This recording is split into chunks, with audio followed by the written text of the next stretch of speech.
closely. You're about to experience a nigga moment.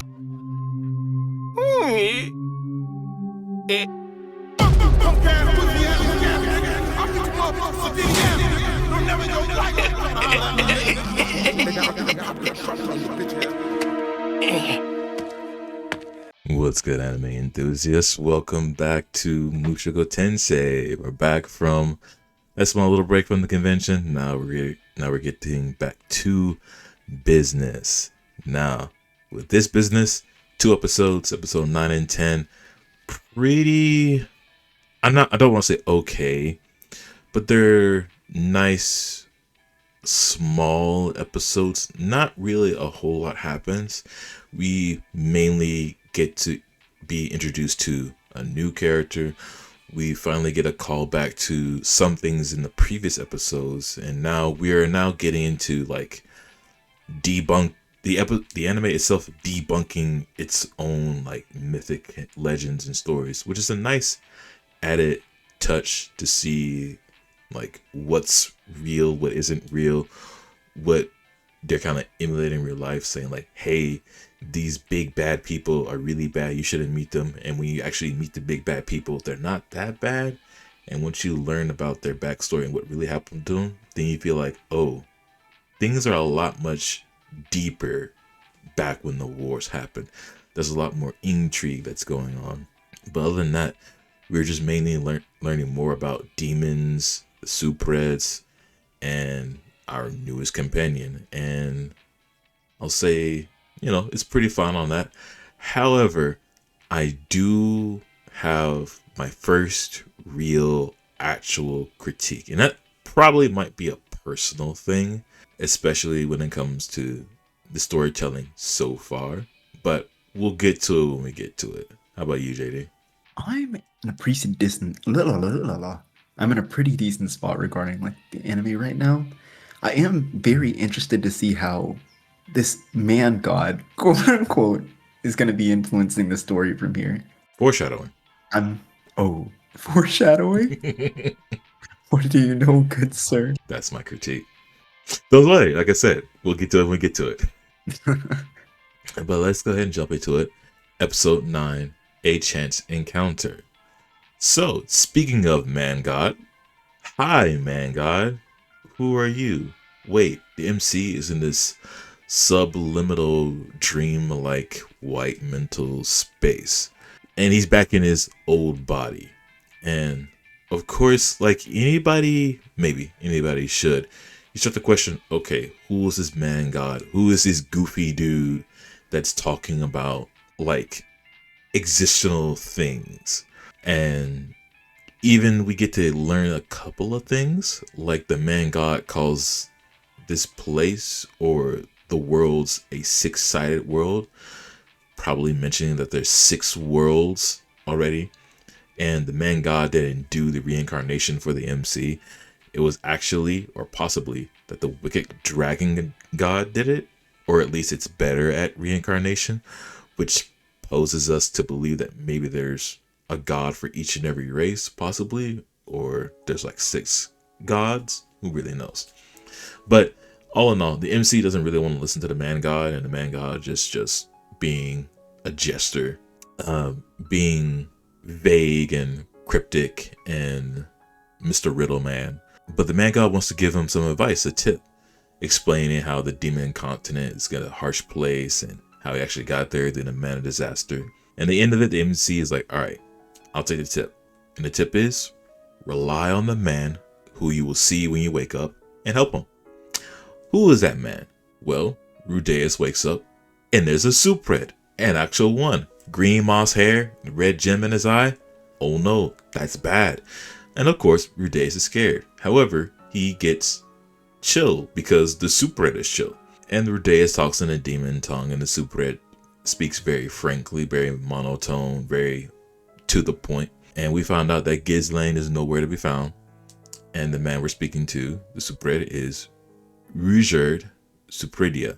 So Ruijerd wonders why, he wasn't attacked by Ruijerd. And pretty much Ruijerd's like, hey, you helped us out. Why would I even attack you in the first place? You did a good thing. I need to, respond in kind. However, Eris has a real reaction of being scared out of her mind. They talk it out, and we found out Ruijerd just doesn't want to damage the Super tribe's reputation, and he just wanted to abandon them. So he'll help them and take him back to his village where he lives. So they all become fast friends, a little bit on that. They head across the desert, and we learn that the gem in Ruijerd's eye is a third eye. They reach the demon village, and we know that those demons, their hair color is oddly familiar to Roxy's. We meet Raucus the chief, and upon seeing Rudeus' necklace, which was given by Roxy, we know that, hey, this is Roxy's village. We see Roxy's father, we see Roxy's mother later on, and this is Roxy's hometown. Cool. Hang out in the town, we chill for a minute, and we get into the chief's hut, we eat, we drink, and we get into the last little bit of the episode. Ruijerd wants to help both Rudeus and Eris get back to their home, and he's very ride or die on it. He'll say that even though I can't go into these cities, I'll kill anyone that tries to cross them. And Raucus is like, bro, you have been doing this ever since, like, in the past. Like, how long was ago, 10 years ago, that the other one that you had? You're blind to everything when it comes to children. Because Ruijerd wants to dispel the Super Edge tribe's poor reputation. Why is that? Well, back 400 years ago, the hero, the demon hero, Lapis, he messed up. No, he didn't mess up. He gifted the Super Ed some spears. These spears are the Super Ed souls. And when the Lapis, unified the demon races and they won their rights against the humans, Ruijerd's tribe, they set the spears because, the hero, he's a Lapis. He did good. What they didn't realize was that the spears began to change them, despite how strong they were. And they started attacking anyone around them, ally or enemy, and it happened so much, and they degraded and regressed to the point to where they started slaughtering people, even their own friends, family, and children. And Ruijerd was spared by his son, who gave up his life, and that is Ruijerd Spear, his son, who gave his life to help Ruijerd from the curse. So 400 years of strife, hate, regret, and resentment all around him. So Rudeus is like, you know what? I'm going to help you. And they head out to the next place, and the episode ends. So, right off the bat, Ruijerd is a good character. He is the cookie cutter good character with a bad history. The good misunderstood character with a bad history. And he spiced up a bit to have if I see children, I want to make sure they're protected, because back in my past, I slain children. I don't want to do that again. I don't want other people to do that again. I want to make sure they get out safe and alive. And I'm willing to risk my life for them. That's cool. And that's also a good negative trait for him. Like, he's all the way good, but he's also all the way messed up in another space in the same line. You can definitely feel Ruijerd's desperate need to overturn all of his bad history. You see it when they're in the village elder's place, just eating the soup, and how intense his face becomes to correct Rudeus' perception when he says, "No, that's not it. It was Lapis." Like, the whole frame goes dark, and he becomes rough, even in texture, right? Like, as an animation quirk. And you can tell this is a very personal issue to him, right? I really did like seeing him in the lead up to the village, where he's like, okay, I'll take care of all the monsters that are messing with you, and I'm not going to be super rude to Eris, even though Eris can be quite abrasive herself, right? I think the thing that really sold me on the character was him hiding his strength when he went to go fight those monsters while Rudeus and Eris were just drinking water or whatever, right? And him being like, I told y'all to wait while I handle this, right? And it was a field full of big monsters and dead birds and all that. It was real cool. Yeah, he didn't want to scare them with his own power. Because I was still at the point to where he just met them and he really just does not want to seem as scary as all the rumors and stories that he's been lambasted with all these 400 years. Let's get on him for it. For me, like, I was just chill throughout the whole episode. The only thing that really made me question things was Man-God. And man, this God didn't rub me the wrong way in the first one. And me and JD, we watched episode 9 together. And I asked them at the end, and you guys can comment below. Well, maybe not now, but later when we really get to meet more of Man-God, is that, do you think that Rudeus would have done the same thing or something similar had Man-God not intervene and given them the advice? That's just where my mind went at the end of the episode. Yeah, and like when Sworn asked me this, my mind was completely blown because I had always assumed Rudeus was like a sort of well-mannered, very analytical character, right? One who would definitely wait before jumping to conclusions. But I had almost completely forgotten how much I'm going to say propaganda. I don't mean to say propaganda, but propaganda there was about the Spurs, right? And about Rudeus' own power. Knowing what I've seen right now about what a fight could look like between those two, I don't think he would ever win, but I think he would try to get the drop on Ruijerd at least once, had the warning not come. Even if the warning was from this goofy god, bro. Man-God rubs me the wrong way. I cannot enjoy a guy like that. Yeah, back to that meeting. Had Man-God not intervened, I think Rudeus would be more on edge. He probably wouldn't be calm, because when he realized that, oh, that's a Supret, and then while we didn't see any like mental dialogue or hear anything or see him, he immediately calmed down after realizing that's a Supret, and that immediate calm down was probably him mentally thinking about what Man-God said and be, okay, I'm supposed to rely on this guy. I'm supposed to help him. Okay, I'm going to rely on him to get me to where I need to be. Let me be calm. Let me say the right words I need to say. But that also might be where Rudeus just might be like, okay, he helped me out, let me help him out. As per, you scratch my back, I'm gonna scratch yours. When we get to the village chief's house, when Rudeus hears Rudeus' whole story, I want to believe that is more on Rudeus trying to be a good guy and helping him. But I also can't help but feel that's also the influence of the Man-God, because the Man-God did say, hey, you rely on this guy and you help him. Rudeus is about to help him. So right now, I can't tell if Rudeus will make these same moves. No, I love the special attention that he gets when looking into the fire after hearing Ruijerd's story and talking about regret. You see, we got to find a way to like differentiate Rudeus before he was Rudeus and like Rudeus, you know? I call him MC as before Rudeus, and then Rudeus as Rudeus. Yo, good shout. You see MC instead of Rudeus in their reflection in the fire. And I think on some level, that's his inner self being like, okay, I also have regrets in my life. I'm going to help you overcome yours as well. Right? And I thought that was beautiful artistically. This is a very beautiful episode. Mm-hmm. I will say, I still don't trust him. Okay, we know Ruijerd is like a capable fighter. He's a very capable navigator through the demon lands. I don't have the best image of how this partnership is going to go. I think this is the first time I've seen Rudeus be completely outscaled by somebody he was next to, and I just can't see it ending well, if you get what I mean.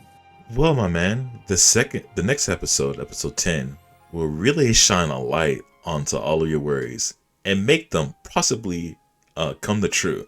Because episode 10, the value of a life and the first job, very, I don't want to say generic. It's very cookie. It's a very simple episode in the beginning, but towards the end, that's where we get into the real meat, potatoes, and now actual conflict with Ruijerd, God, words, this dude's name. Anyway, so. There's some like animation stuff in the beginning where Ares is using the sword that they got gifted afterwards. It's cool, it's nice. They're about to enter the city of Rikarisu, but of course they can't really enter because Ruijerd looks as he is. And there's also rumors about Dead End, who is actually Ruijerd. So Rudeus comes up with a plan after he notices some things on some rocks, and they easily pass through the checkpoint and we enter the city. They don't show us yet, we'll get to see it later.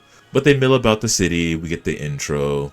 Rudeus buys Ares a nice jacket with looks like some ears, like cat ears. And they decide, okay, we need money. Let's join the Adventurers Guild. And so they introduce themselves as Dead End, as these punk-like Rudeus looks like this punk-like delinquent dude with the eye patch over his right eye. JD made the mention of he looks like one of the characters from Tokyo Revengers. I'm just thinking like, man, this is your like bad looking Yakuza delinquent high school dude, biker gang dude. You just want to punk the dude ever. He looks like an NPC.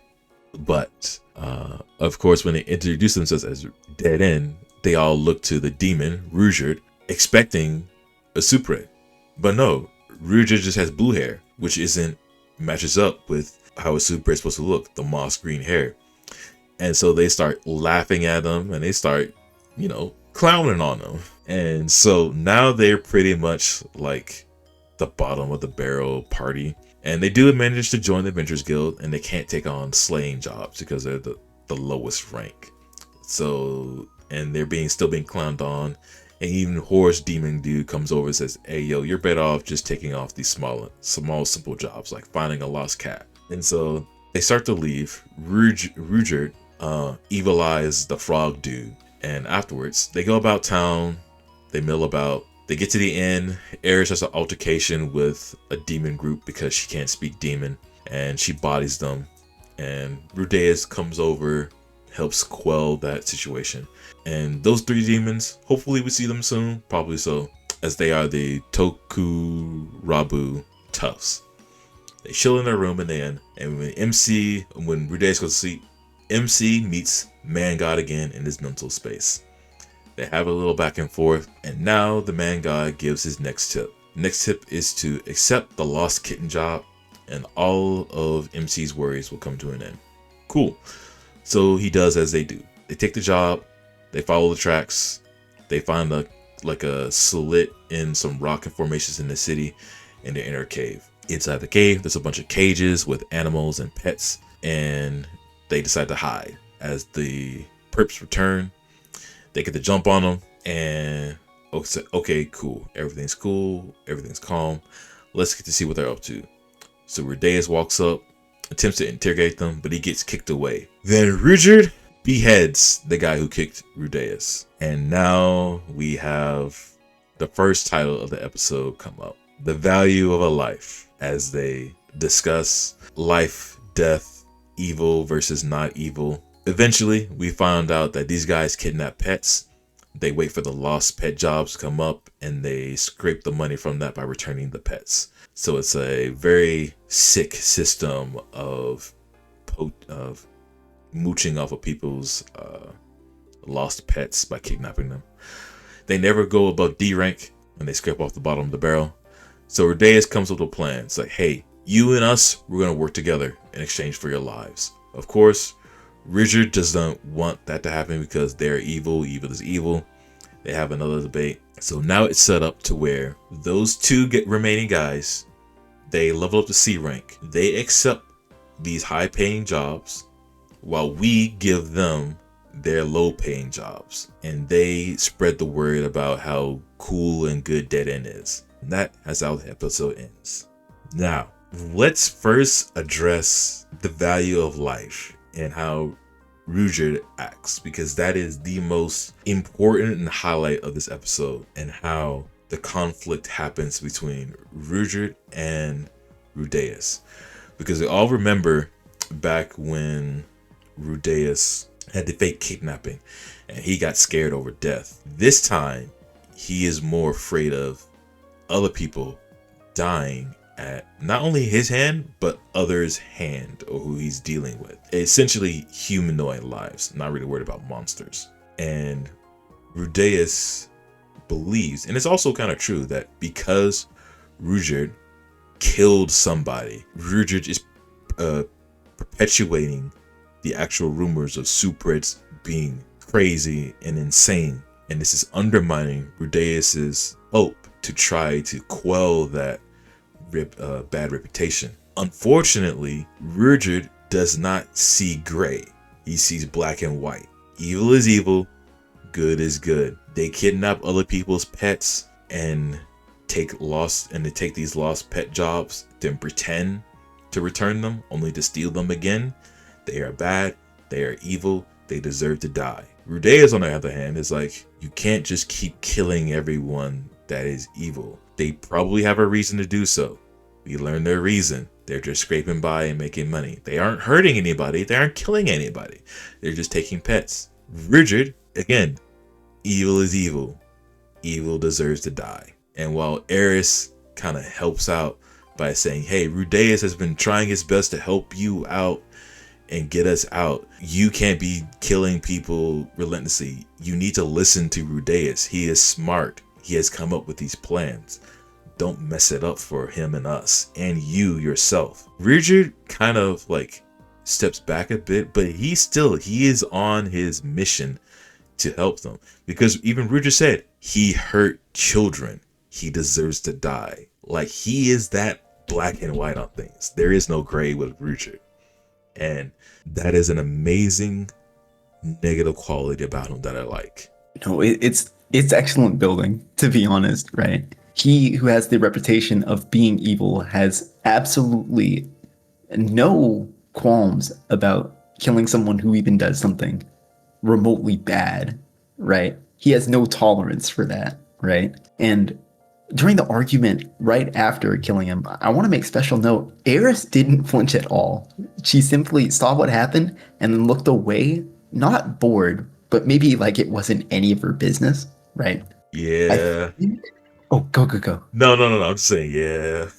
No, Eris would have been totally fine if Rudeus wasn't like feeling some type of way about it, right? Or conflicted. Rudeus specifically, I think he hides behind the shield of, oh, you don't want to make Superd's relationship worse, right?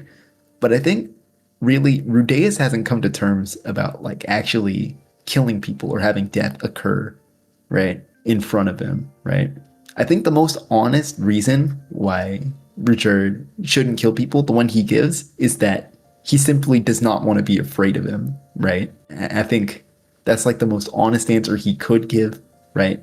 It doesn't betray any sort of like higher reasoning or moral superiority, because before that he was pretty much just saying like, you shouldn't kill people no matter what, right? Which just isn't realistic here, you know what I mean? Yeah, there are some people that are unredeemable, and you have to do what you need to do, because not everybody can be reformed. War criminals like Eren Yeager need to go. Hey yo, I don't think you can get away with saying that while I'm on call, brother. You may need to chill out. Me and my Jaegerist bro will pop out on you. But yeah, I think. Oh, go for it. No, but yeah, like going back to what you said at the end of our review, episode 9, is that you don't think this relationship is going to end well. This is the crack in the relationship. Is that, do you really think that Ruijerd can come around to Rudeus's call to action, or do you think that he'll eventually get them home, but Ruijerd will still be like all black and white in his mental image of everything? I'm not 100% sure. I think where Ruijerd causes this conflict here, I think Rudeus is definitely going to cause the next big conflict in a much bigger way, right? I don't know if you felt the same way, but when Rudeus said, hey, Team P, you are going to work with us, and we won't tell anybody what you're doing, right? It became so shady in an instant, because Rudeus is willing to do anything, right, to further his goal, right? His and Eris and Ruijerd's, right? So this goes back to how what crosses the line as term of how evil you are? How do you gauge that? Because right now these guys, they're just kidnapping pets. They aren't harming them. They aren't doing anything.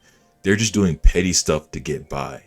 It's like you constantly jaywalk, you constantly pick up money on the ground that's been there for like weeks on end. You're not like returning it to the rightful person. You aren't really doing anything inherently bad and harming people directly. You're just doing these passive small little petty offenses and small infractions. At what point do you as a person then judge another person to be, okay, what you're doing is downright bad and you need to be stopped? Permanently. Because now I see Rudeus seeing them as a vehicle to further his own goals, which is to, get the high paying slaying jobs. And if he can do that without killing anybody, this is okay. And this is him also kind of accepting, okay, we all kind of need to do a little bad in the world and to turn the other cheek and look away at the bad nonsense in order to get by in society. And this isn't out of character for Rudeus. I mean, the first day he met Eris, he was like, okay, we're going to plot a kidnapping so she'll be a little bit more like willing to learn, right? Yeah. But that felt like all in a controlled space. This time he's not in a controlled space. He is out actually risking his life. This guy, I think Rudeus is just an undercover thug, in my opinion. I think he knows too many strats. He's too good at navigating. He's going to do something crazy in the next 2, 3, 4 episodes that's going to make Ruijerd pop off. I mean, think about it. He already had about 34 years of head start of everyone here. Indeed. But all of this probably would not have happened if the Man-God did not tell Rudeus, MC, to take the cat job. And this is my first real critique. I do not like the Man-God's influence and him guiding and telling the story. He isn't giving them MC and then by proxy Rudeus the chance to think himself out of the situation. What's the word for it? So I'll put it like this. The Man-God is telling the MC what to do. The MC and then by proxy Rudeus isn't trying to figure out how to do things himself, as he was doing this whole entire time beforehand. But now we have a second/third party guiding him the way. What is the Man-God's goal? Why is he doing this? Did he really think MC needed help to get by in this world? Or is there a bigger plot behind the entire thing where the Man-God is kind of needs the MC to be guided somewhere in order for him to do things? No, it definitely feels like a strong setup, right? It's like, okay, trust this extremely strong, but also very broken, spurred man as soon as you see him. Go do this quest, this innocuous little cat finding quest, and things will be all good, right? And each time it sort of spiraled into like bigger and bigger blow-ups and like inconveniences for Rudeus. Right, because we don't know. The Man-God tells him, hey, do this, and then that's it. He doesn't tell him, hey, do this, and then X, Y, and Z will happen. No, it's you do this, and then whatever happens, you should be fine. The first one is rely on the man and help him. Okay, I rely on Ruijerd. I got to a place to where we can rest. I heard about his story. Okay, let me help him. We get to the city, wake up, go to sleep. Okay, I need to take this cat job and all my worries will end. Cool. I take the cat job. Yeah, my worries are ending. We get these, we're going to get these slaying jobs. However, in between doing everything, we learn of Ruijerd's like deep, passionate, hate towards evil. Like his whole entire past is like culminated up to this point of him not seeing the gray in the world. And now while we have these like slaying jobs, now I'm probably doing some petty stuff in order to get by. So my worry is we're gonna see a lot more of Man-God meddling and guiding rather than Rudeus and the MC trying to figure things out on their own. Because that's what or liking. I like the main characters. I would like the characters to think themselves. I would like them to be intelligent rather than we have a literary device to get us to point B. No, hard agree. Definitely agree. Now, I could definitely be wrong. I could definitely be wrong that this will amount to something great. However, this is what I currently see right now, and this is what my mind goes to. Oh, but anyway. I feel like I might get jumped by some people at a next convention or something if they watch all of this. Bro, it'll be fine. You can just say, bro, I didn't watch the full series yet. I didn't watch the full series. Bro, I was not caught up, y'all. If I get jumped by a bunch of people dressed in like white bodysuits, I'm gonna cry. Oh, wait. Go ahead. That actually did remind me. Way at the beginning of the episode, when Ruijerd, oh my god, Rudeus and Eris were all going to the inn, and they met I'm gonna call them the Thunder Trio. That trio in the inn, and all three of them got fucking one shot by Eris with a single punch. I did notice anytime any of these other groups are like talking to or making fun of Dead End, they specifically look at Rudeus and Eris, right, to talk. When Ruijerd, the very identifiable adult, is standing right there. Why is that? They probably see Ruijerd as weak. Because if you think about it, as rumors spread of Dead End, and they know, oh, it's this blue-haired demon who looks weak. So they probably just don't care about them. And remember, like, we're on the demon continent. They see two humans. They probably haven't seen humans in like years, maybe. I don't know. It is an interesting detail, though. No, it's absurd to me, right? I know Rudeus is like straight up the party face here, right? Doing most of the translating. But it feels like Ruijerd specifically gets a lot of flack, right? Even to the point where he was about to get tripped by that one frog guy, and he had to stare him down and be like, bro, you're not built like that. You think you're tripping, right? Rudeus and Eris, they ain't get none of that. They just started to get laughed at. Oh, speaking of demons, okay. This opinion I might get jumped on. So I have a personal problem with the demon race. And this will probably go into fantasy in general. I don't like the fact that our companion and Roxy are both demons, but they are literally humans. Yeah, sort of just like weird shaped elves, right? Or what you would think of with weird shaped elves. Yeah, they aren't the cool looking animalistic demons that we see in everything else. Like, we don't get the horse guy. No, we don't get a frog guy. No, we don't get a full dog guy. We don't get a full bullfrog or whatever. No, we just get this tall, humanoid, human-looking human.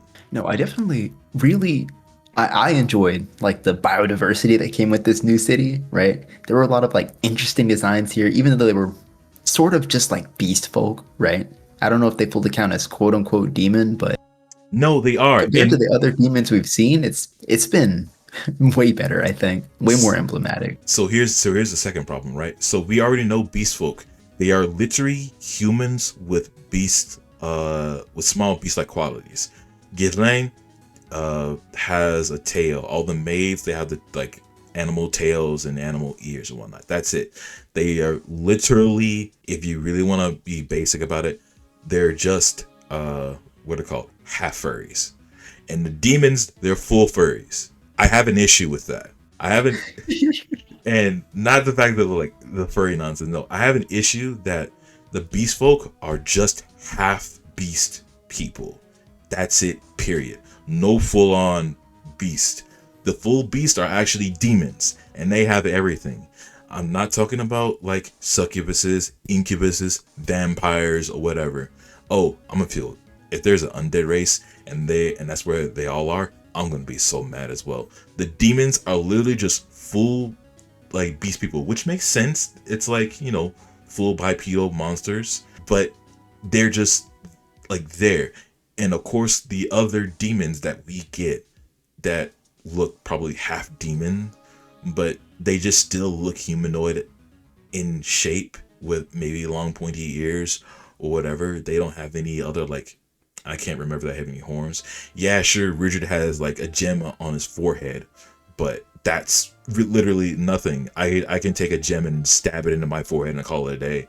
I call myself a demon. No, that isn't like more descriptive and creative enough. We just now have, for lack of a better term, I was gonna say it and complain about it. We have beautiful looking characters that we can all like be nice and be artistic over, and we just don't have a full horseman to be cool about. It's like saying dwarves are just short people without beards. Bro, fucking indeed, bro. Oh my god. I had to say that so you can be on my side and get the full picture. No, I was gonna full on agree with you even before that, but now that you said that, I fully agree 3 times. I'll go straight to worthless. Okay. I will say, I feel like Eastern designs for like fantasy races or even like almost chimeric designs, they really do lean more towards human. I'm wondering if that's like an aesthetic choice or if it's just they don't really have like a great range for what like fantasy monstrous races could be like. Oh no, they do. They absolutely do. It's just unfortunately an artistic choice. There is also the fact that humans relate more to things that are, we as humans, we relate more to, hey, humans because they are human. So if you really think about it, if we connect with Ruijerd on that same level of evil is evil, good is good sort of thing, and we get his whole backstory and we feel bad about him, we go, yeah, okay. But what if Ruijerd was just a full-blown pig man, like Ganon pig man?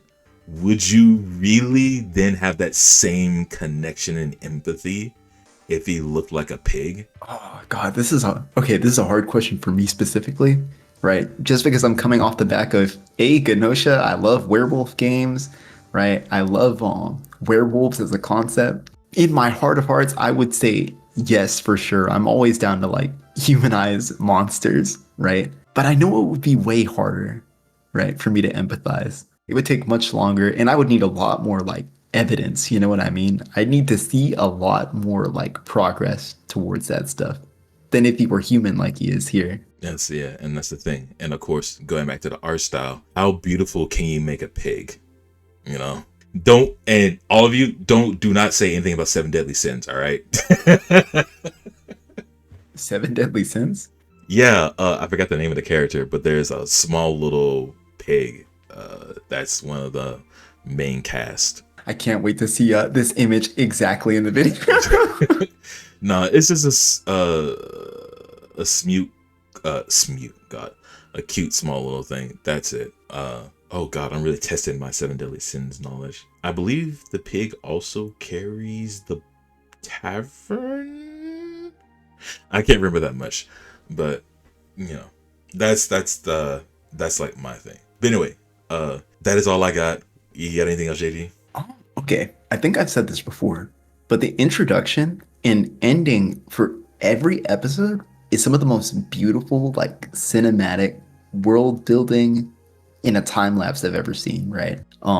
I know this isn't really an anime where you skip the intro. You could skip the intro. I don't know why you would, but I love that a lot of the world building is put in the forefront there along with the music. It's beautiful. Yeah, I think that's a good strength for the anime, is that when you can watch the like actual opening once of like all the like the images and characters and things that may or may not happen in the episode. That's cool and all, but I do enjoy this style of opening to where you play the opening music, but you use this whole minute and 30 seconds to show the world, show what the characters are doing, and you can have your opening credentials in there. That's fine. I like this more. We get to see a little bit more of the anime. It's like this. We get to see 1 minute and 30 seconds more of the anime than we could have in any other anime. Absolutely. And I don't have the whole anime spoiled in the intro, which is amazing. That is true as well. But anyway, we talked at great length about these 2 episodes. We got another few coming up for y'all next week. In the meantime, let me know in the comments below what y'all think about these 2 episodes. What do you guys think about Ruijerd? What do you think about seeing the world in black and white? Evil is evil, good is good, all evil should perish, and how Ruijerd could not see the gray in the world. Do you agree with him in the beginning, or maybe do you have something else? And of course, if you really want to comment on my rant about character design and how demon and beast folks and stuff, you could put that down below too. Do you agree with me or do you disagree? We could talk about it. Especially about the innkeeper in her three rack. I have a lot of strong opinions about that. But anyway, that's neither here nor there. With that being said, I hope all of you have a good day, night, evening, morning, wherever you are in the world. And I hope your day is just a little bit better than it already is. With that, we'll catch y'all in the next one. Peace. See y'all.